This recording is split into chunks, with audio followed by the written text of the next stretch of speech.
Assalamualaikum warahmatullahi wabarakatuh. Perkenalkan, nama saya Medical Shock dan kali ini kita akan bahas tentang demam dengue, demam berdarah dengue dan dengue shock syndrome ya. Jadi ini penyakitnya tuh sama semua ya, cuman bedanya di klasifikasinya. Nah, kan sekarang kan lagi marak ya tentang tren-tren demam dengue ya, mulai dari pemerintahnya, dari masyarakat, melakukan pencegahan lingkungan ya, dilakukan fogging juga ya di sekitaran wilayah seperti Jawa Barat ya kan. Nah, kalau pengen tahu lebih lanjut, kita akan membahas demam dengue atau demam berdarah dengue ya, atau DSS. Kita mulai dari definisinya terlebih dahulu. Nah, ini kalau dari definisinya ya, demam dengue atau dengue fever ya, nama bahasa Inggrisnya, itu adalah demam akut yang akibat infeksi virus dengue ya, yang ditularkan melalui air liur nyamuk genus Aedes ya. Jadi itu Aedes itu bisa seperti Aedes aegypti atau Aedes albopictus ya untuk vektornya gitu.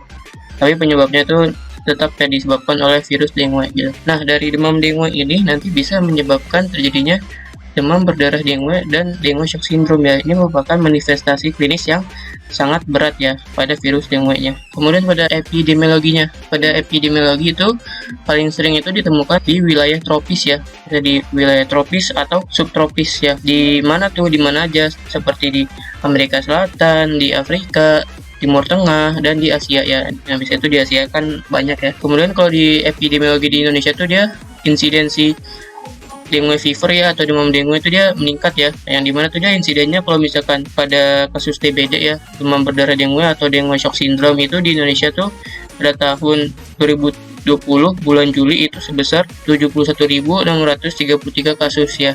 Kasus ini dia meningkat ya tiap tahunnya ya. Selanjutnya di sini pada jumlah kasus terbanyak tuh yang ada di Indonesia tuh berada di mana? Berada di Jawa Barat, Bali, dan Jawa Timur.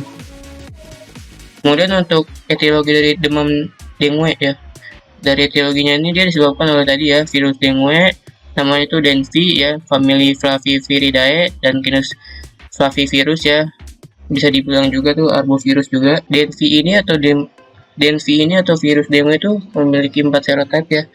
Yang pertama tuh Denvi 1, Denvi 2, Denvi 3, dan Denvi 4 ya. Jadi ini dia virusnya sama, cuman dia serotipnya itu dia berbeda ya. Ini sangat bergantung nanti di patofisiologinya atau mekanisme penyakitnya. Nah, kemudian pada etiologi selanjutnya nih dia infeksi dengan serotip yang berbeda ya. Misalkan dia sebelumnya tuh kena virus dengue yang Denvi 1 ya. Pas dia infeksi yang kedua tuh ya infeksi sekunder dia kena Denvi 4 gitu kan. Nah, itu dia infeksinya kan dengan serotipe yang berbeda ya.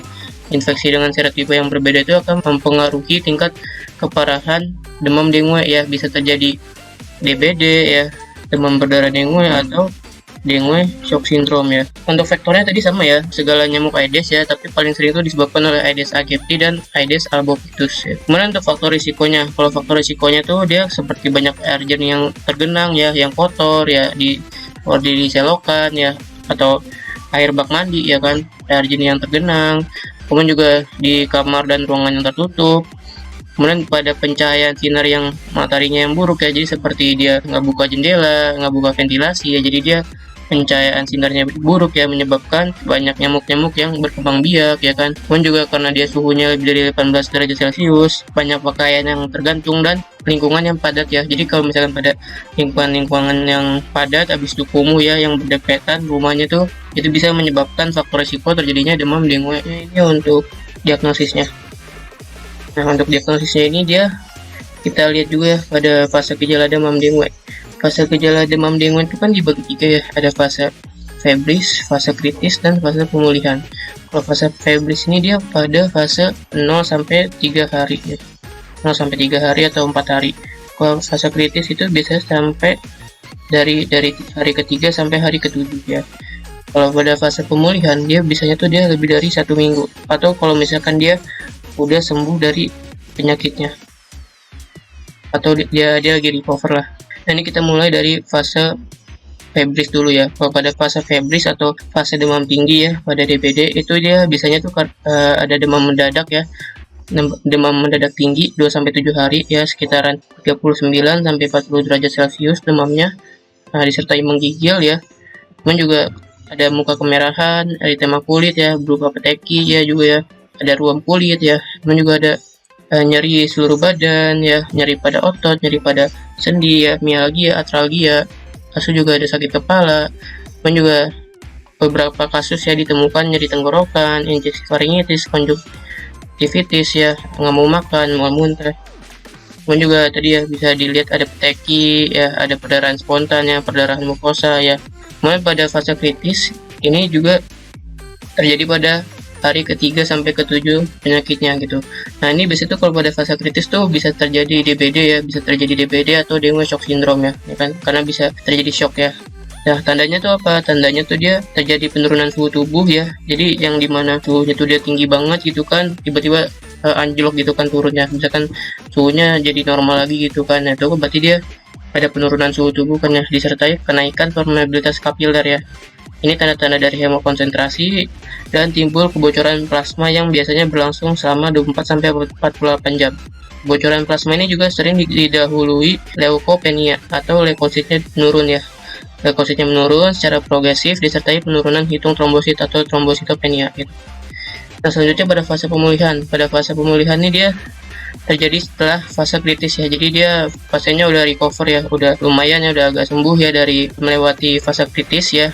Itu tanda-tandanya apa? Tanda-tandanya dia seperti ya keadaan umumnya membaik ya, tanda vitalnya dia membaik ya, tekanan darah, nadi, suhu pernapasannya juga membaik ya, nafsu makannya membaik, tadi ya hemodinamiknya stabil dan diuresisnya tuh dia membaik ya. Jadi dia kadar urin outputnya tuh dia membaik. Nah, kemudian juga di sini juga sudah terjadi pengembalian cairan ya dari ekstravaskular ke intravaskular secara perlahan pada 48 sampai 72 jam setelahnya. Nah, di sini kemudian ada klasifikasi ya pada WHO ya, WHO yang bikin ya tentang demam dengue ya. Ini kita pakai klasifikasi yang ini ya, yang WHO 2009. Nah, kalau pada WHO 2009 ini dia klasifikasinya tuh ada dengue tanpa tanda bahaya, dengue dengan tanda bahaya, dan dengue berat. Nah, kalau dengue berat itu dia berupa kebocoran plasma yang berat sehingga terjadinya shock atau gangguan pernapasan, perdarahan berat, dan keterlibatan organ. Nah, di sini bisa dilihat ya, kalau misalkan pada dengue-nya tuh ada dengue tanpa warning sign dan dengue dengan warning sign. Dengue dengan warning sign itu dia akan menyebabkan severe dengue ya, atau dengue yang parah. Nah, tanda-tandanya tuh berupa tadi ya, kebocoran plasma, hemoragik ya. Kemudian juga ada kegagalan organ ya. Nah, ini kemudian pada kriteria pada dengue-nya dengan atau tanpa warning sign tuh ada ini ya, gejala-gejalanya nih ya. Kalau misalkan ada probable dengue itu dia bisa tuh dia ada riwayat perjalanan ya ke area endemik tadi ya, bisa di Jawa Barat, bisa di Bali ya kan, ada riwayat perjalanan ke daerah-daerah yang endemis ya. Kemudian juga disertai demam ya, demamnya tuh demam menggigil ya, dengan salah satu dari dua kriteria ini ya di bawahnya nih, seperti mual, muntah, ruam, atralgia, mialgia ya, tes tonikatnya dia positif ya tadi ya, rampli tes ya. Kemudian juga ada penurunan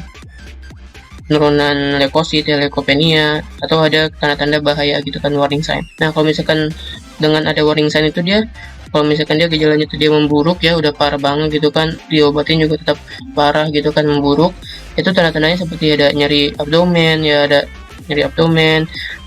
Kemudian juga tadi juga ada nyeri pada hepar ya, sehingga terjadi hepatomegali, ada mual muntah juga. Kemudian juga di sini ada ini ya, tanda-tanda kayak akumulasinya itu dia banyak ya, seperti edema paru, efusi pleura atau ada asites ya. Kemudian juga ada perdarahan spontan seperti perdarahan mukosa ya, epistaksis gitu kan, mimisan. Kemudian juga bisa ada letargi ya, hepatomegali. Nah, kemudian juga pada hematokritnya nih, dia hematokritnya itu dia meningkat ya pada labnya, dan juga terjadi penurunan trombosit ya, misalkan kurang dari 100.000 gitu kan. Nah, itu harus diobservasi ketat ya kalau pada warning sign-nya. Kemudian juga pada ini tanda-tanda severe dengue ya, kalau pada tanda-tanda severe dengue ya udah parah banget gitu kan, seperti pada dengue shock syndrome, itu menyebabkan terjadinya shock tadi kan, terjadinya shock dan akumulasi cairan dengan gangguan distress pernapasannya tuh dia udah parah banget gitu kan. Kemudian juga pada severe dengue itu bisa terjadi perdarahan hebat, bisa terjadi gangguan juga ya di organ seperti hepar, di otak dan di jantung atau organ lainnya. Pada Hepar juga nanti bisa dilihat ya AST sama ALT-nya, fungsi hatinya. Di otak juga ada gangguan kesadaran juga ya.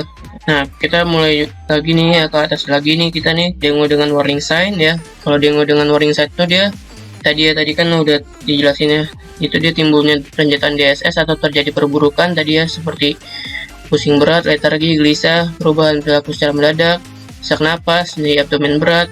Kemudian juga ada perdarahan spontan seperti peteki, purpura, kimosis, epistaksis ya, mimisan, perdarahan mukosa mulut, hematemesis melena, muntah darah sama tinjanya warna hitam ya karena perdarahan saluran cerna bagian atas, hematuria atau urinnya tuh dia berwarna merah.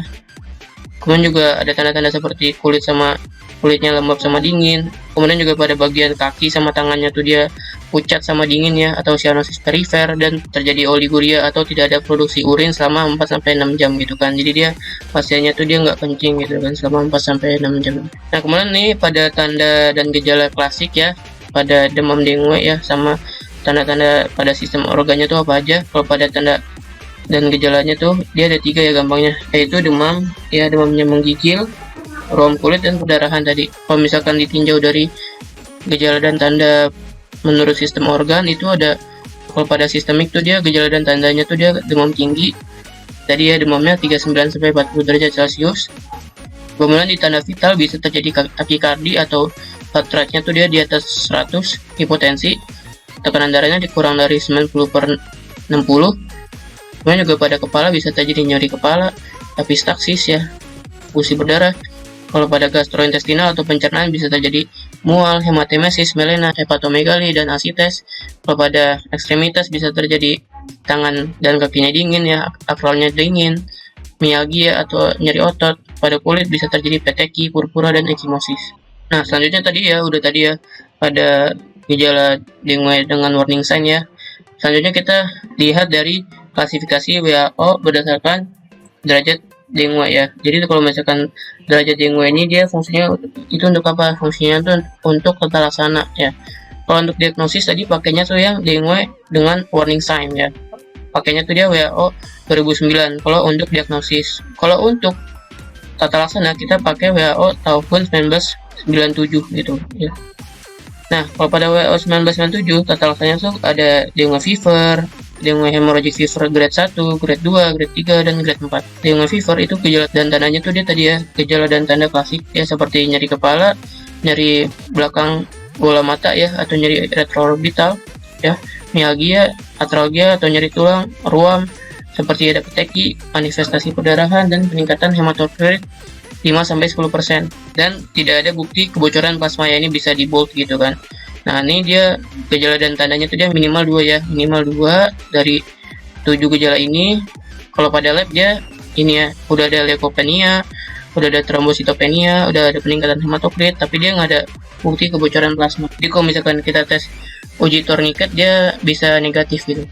Memang pada demam berdarah dengue grade 1 itu gejala tandanya tadi ya, dari gejala tadi demam ya, sama ada manifestasi perdarahan berupa tes tourniquetnya dia positif, dan juga ada kebocoran plasma ya, seperti efusi pleura, asites, dan hipoalbuminemia ya, bisa dilihat dari lab darahnya, dilihat dari kadar albuminnya itu dia rendah.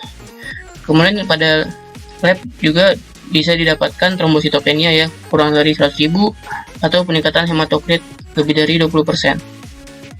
Cuman pada demam berdarah dengue yang grade 2 itu sama ya, plus perdarahan spontan ya, seperti tadi epistaksis, mimisan ya, atau mimisan ya, bisa ada perdarahan gusi juga ya kan, itu sama ya dengan derajat 1.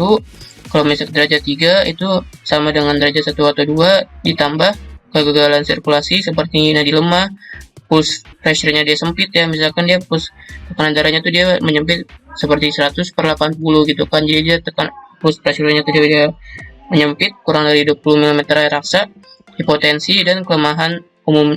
Jadi dia terjadi kelemahan umum. Pada DBD grade 4 itu sama ya dengan DBD grade 3, tapi dia ada tanda-tanda shock ya, seperti tekanan darahnya hipotensi atau tidak bisa terukur, dan nandinya udah tidak teraba, udah letargi ya, udah akralnya dingin ya, cyanosis gitu kan. Kemudian pada lab juga sama ya dengan derajat 1, tapi mungkin kalau pada DBD grade 4 tuh dia tuh udah ada ini ya, tanda-tanda kegagalan organ gitu kan. Selanjutnya untuk pemeriksaan penunjangnya. Kalau pada pemeriksaan penunjang itu pada hematologi kita berikan ini ya, lab darah lengkap ya. Ini ya, hematologi lengkap, diceknya tuh dia pada DBD yang gejalanya tuh lebih dari 3 hari, nanti bisa didapatkan seperti trombositopenia, trombositnya menurun, hemokonsentrasi, dan leukopenia. Kemudian untuk uji serologi kita bisa lakukan deteksi NS1 ya. NS1 tuh dia biasanya tuh dia puncaknya tuh pada hari ke 1 sampai hari ke 3 ya, tapi bisa sampai hari ke-7 pada infeksi primer. Selanjutnya kita bisa lakukan antibodi IgM ya. Antibodi IgM itu bisa dideteksi pada hari ke-3 sampai hari ke-5 sampai dengan minggu kedua infeksi primer ya. Kemudian pada antibodi IgG kita bisa cek dari hari ke-5 sampai hari ke-7 sampai dengan bertahun-tahun ya pada infeksi primer ya gitu. Jadi dia lama karena kan antibodi IgG kan dia responnya kan untuk kekebalan ini ya, imun tubuh. Kemudian juga kita bisa lakukan RT-PCR. Kemudian kalau misalkan kita membutuhkan lab-lab lain ya, jika ada tanda-tanda shock ya seperti dengue shock syndrome, kita bisa pakai tes fungsi hati, urinalisis, tes golongan darah, dan cross matching ya. Kalau misalkan dia ada hemokonsentrasinya itu dia meningkat ya, hematokritnya, kadar albumin dalam serum ya, analisa gas darah, kalau misalkan dia ada asidosis, dan pemeriksaan hemostasis kalau dia ada gangguan koagulasi darah atau dia ada gangguan trombositnya. Kemudian kita bisa lakukan pencitraan seperti ronsen toraks atau USG toraks ya, untuk kita mendeteksi apakah dia ada efusi pleura atau edema paru gitu. Kalau pada USG abdomen kita bisa cek apakah dia ada asites atau ada penumpukan cairan ya di dalam abdomen atau perutnya. Selanjutnya ini untuk ketelaksananya kita lakukan jalur triase ya pada kasus tersangka infeksi dengue. Kita tuh awal-awal tuh kita cek dulu gejalanya, apakah dia gejalanya itu dia khas dengue, apakah dia gejala lain ya. Kalau gejala khas dengue kan jadi kan ya ada demam, ada ruam kulit tadi ya, ada perdarahan juga ya, perdarahan spontan. Kemudian juga ada nyeri kepala, nyeri belakang bola mata, nyeri otot, nyeri sendi, dan ada ruam kulit ya. Nah, kita uji turniket ya. Kalau misalkan uji turniketnya dia positif, tapi dia demamnya kurang dari 3 hari, itu tapi kalau misalkan dia ada shock ya atau kegawat daruratan, kita bisa lakukan cek ini ada darah perifer lengkap, gula darah, pertimbangan resusitasi cairan atau koreksi dehidrasi, dan kita bisa diagnosis diferensial atau diagnosis banding penyakit lain. Soalnya kalau misalkan kurang dari 3 hari itu dia tapi dia udah shock, kemungkinan besar tuh dia bukan DBD ya. Atau kita bisa DD dengan penyakit lain seperti chikungunya, virus Zika, virus COVID, atau virus ini ya, virus lainnya. Atau bisa kita diagnosis diferensialnya itu dengan infeksi ini ya, tipoid ya. Atau dia mungkin ada gangguan hematologi ya. Kemudian kita monitor tergantung diagnosisnya. Kalau misalkan dia demamnya kurang dari 2 hari, jarang kemungkinan terjadinya dengue shock syndrome. Jadi dia nggak mungkin sih dia diagnosisnya tuh dia dengue shock syndrome kalau demamnya tuh dia kurang dari 2 hari. Nah, kalau misalkan tidak ada kegawat daruratan atau shock, kita pertimbangkan darah perifer lengkap ya. Nah, kemudian kita edukasi keluarga agar menjaga kesehatannya, minum air yang banyak ya. Dan juga perawatannya tuh dia di rumah ya, seperti rawat jalan. Kemudian bisa dilakukan follow up tiap hari apabila perlu, apabila gejalanya tuh dia memberat ya. Kemudian kalau pada demam lebih dari sama dengan 3 hari, kita cek darah perifer lengkap ya. Kalau misalkan dari darah perifer lengkapnya, kita cek dulu ya nih leukopenia dan atau trombositopenia. Kalau misalkan dia tidak ada kegawatan atau pasiennya jadi risiko tinggi, kita monitor atau rawat pertimbangan cairan IV, monitor dengue-nya. Kalau misalkan terdapat kegawatan, langsung aja kita rawat inap ya, kita kasih cairan intravena dan monitor tanda vitalnya juga. Kalau misalkan dia ada leukopenia tanpa trombositopenia dan ada kegawatan, kita langsung juga rawat inap gitu kan, sama ada cairan dan dengue. Kalau misalkan dia ada leukopenia tanpa trombositopenia, cuman dia nggak ada kegawat daruratan, ya kita balik lagi ke sini, edukasi keluarga, perawatan di rumah, dan di follow up tiap hari apabila perlu. Selanjutnya untuk pasien rawat jalan ya, tadi kan udah dari triase kasus demam dengue ya. Kalau pada pasien rawat jalan, kita bisa tirah baringin aja di rumah. Kita suruh edukasi juga ya, edukasi untuk konsumsi cairan adekuat, seperti air putih aja sih, bersih air putih atau jus buah ya boleh ya. kita konsumsi cairan adekuat, kita berikan obat anti demam seperti paracetamol ya. Kepada anak tuh dia 10 mg per kilogram berat badan per kali setiap 6 jam. Kepada dewasa itu dia 500 mg per hari ya. Kemudian juga kita lakukan kompres hangat pada anak. Nah, kalau pada tanda laksana DBD grade 1 atau 2 ya, dengan non-shock, kita secara umum itu kita pemberian cairannya itu bisa berupa oral ya, atau IV.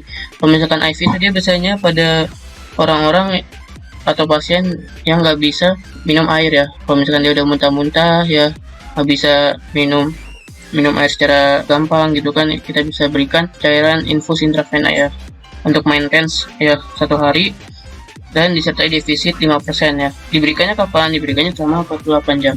Dan pada pemberian cairannya itu bisa menggunakan rumus kebutuhan cairan berdasarkan berat badan ideal ya. Jadi nanti dihitung ya, maintenance-nya berapa, ininya berapa ya. Ini bisa saya kasih gambarnya tuh. Nah, selanjutnya pada algoritma pergantian volume cairan DBD grade 3 dan dengan shock syndrome ini, kalau misalkan dia ada DBD grade 3, ada produksi urinnya menurun ya, tapi dia nggak ada tanda-tanda shock ya, tapi dia tanda vitalnya dia tidak stabil ya, masuk ke dia FD3, kita bisa langsung melakukan tata laksana ya di bawah ini. Cuma kalau misalkan dia ada kasus DBD sampai grade 4 atau dengan shock syndrome ya, udah tekanan darahnya tidak terdeteksi atau dia akalnya dingin ya. Nah, itu kalau misalkan dia ada tanda-tanda shock yang berkepanjangan atau berat atau pada DBD grade 4, kita bisa lakukan pemberian cairan ya, intravena ya, kristaloid ya, itu seperti 20 sampai 20 ml per kilogram per jam selama 10 sampai 15 menit atau sampai tekanan darahnya kembali normal ya. Lalu turunkan 10 ml per kilogram per jam yang masuk ke sini lagi. Nah, ini kita bisa berikan oksigen via songkok wajah atau nasal kanul ya. Pemberian pergantian cairannya itu dia terapi awalnya itu dia 10 ml per kilogram berat badan cairan kristaloid fotonik selama 1-2 jam. Kalau misalkan terdapat perbaikan, kita kurangi kecepatan dari 10 ml menjadi 7, 5, 3, 1,5 ml per kilogram per jam berturut-turut untuk menjaga venanya itu tidak kolaps atau tidak overload cairan. Kalau misalkan dia ada perbaikan lebih lanjut, kita hentikan terapi intravena selama 24-48 jam. Kalau misalkan dia tidak ada perbaikan, kita cek ABCS ya. Kita cek ABCS, kita koreksi apakah terdapat tanda-tanda seperti silosis ya. Kita cek juga labnya juga ya, ABCS. Kalau misalkan dia ada peningkatan hematokrit ya, kita berikan cairan berupa koloid intravena seperti dextran 40%. Kalau misalkan dia terjadi penurunan hematokrit, kita bisa berikan transfusi darah. Awal-awal ya, kita lakukan cross matching dulu ya, kita cek dulu golongan darahnya. Kalau misalkan aman, kita bisa berikan whole blood 10 ml per kilogram per jam atau packet red cell 5 ml per kilogram per jam. Kalau misalkan ada perbaikan, kita kurangi kecepatan cairan intravenanya dari 10 ml per kilogram per jam ke 7, 5, 3 atau 1,5 ml per kilogram per jam secara berturut-turut, lalu hentikan sama 24-48 jam. Selanjutnya kalau misalkan dia sudah sembuh ya atau sudah masuk ke fase penyembuhan, kita hentikan pemberian cairan intravena. Menghentikan cairan intravena itu kalau pada kasus yang DBD tanpa shock itu dia sekitaran 48 sampai 72 jam ya. Jadi dia sekitaran 2-3 hari. Kalau pada pasien yang shock, kita hentikannya tuh dia 24-48 jam ya, atau 1-2 hari. Kalau misalkan udah diinfus, kita stop. Agar mencegah terjadinya overload cairan. Kalau overload cairan nanti bisa terjadi asites atau efusi pleura. Kalau misalkan terjadi efusi atau asites ya, kalau udah parah gitu kan karena overload, kita bisa berikan diuretik aja ya, untuk mencegah terjadinya edema paru. Selanjutnya untuk komplikasi dan prognosis itu, kita pada DBD tadi ya, komplikasinya kan selain terjadi shock, itu bisa terjadi asidosis metabolik. Kalau misalkan terjadi DIC ya, itu disseminated intravascular koagulasi, itu bisa terjadi perdarahan yang berat, dan juga bisa terjadi encephalopati, bisa terjadi kegagalan organ seperti gagal hati atau gagal ginjal ya, bisa terjadi efusi pleura, gagal jantung pada kondisi-kondisi overload cairan. Jadi kita berikan cairannya tuh dia terlalu banyak. Prognosisnya tuh dia kurang baik ya pada komplikasi berupa dengan shock syndrome gitu kan, dia shock berat ya, shock berat, perdarahan berat dengan DIC, overload cairan, gagal napas, dan disfungsi organ. Tapi biasanya tuh dia prognosisnya tuh baik ya kalau misalkan pada kasus-kasus seperti DBD yang grade 1-2 atau demam dengue, dia prognosisnya tuh baik ya gitu. Kemudian pada edukasi dan promosi kesehatan kita bisa lakukan pencegahan ya. Pencegahan DBD mencakup kontrol nyamuk ya, mengurangi genangan air ya, pemberantasan jentik dan insektisida. Kemudian kita juga bisa lakukan kontrol manusia dengan menggunakan obat penangkal nyamuk ya, seperti obat-obat seperti autan, sovel ya, menggunakan kelambu, dan kita bisa lakukan vaksinasi gitu. Bahkan vaksinasi di Indonesia kan udah ada ya, kita bisa lakukan vaksinasi. Selanjutnya pengendalian lingkungan ya. Pengendalian lingkungan tuh berupa apa? Berupa pemberantasan sarang nyamuk ya, atau PSN, dengan 3M ya. Singkatannya itu dia 3M, seperti menguras, menutup, mengubur, dan tanda plus. Nah, tanda plusnya itu dia menggunakan kelambu saat tidur, mengatur cahaya dan ventilasi dalam rumah, menghindari kebiasaan menggantung pakaian di dalam kamar. Sekian ya, terima kasih ya. Wassalamualaikum warahmatullahi wabarakatuh. Kalau kalian suka, tinggal like, komen, dan subscribe. Bye.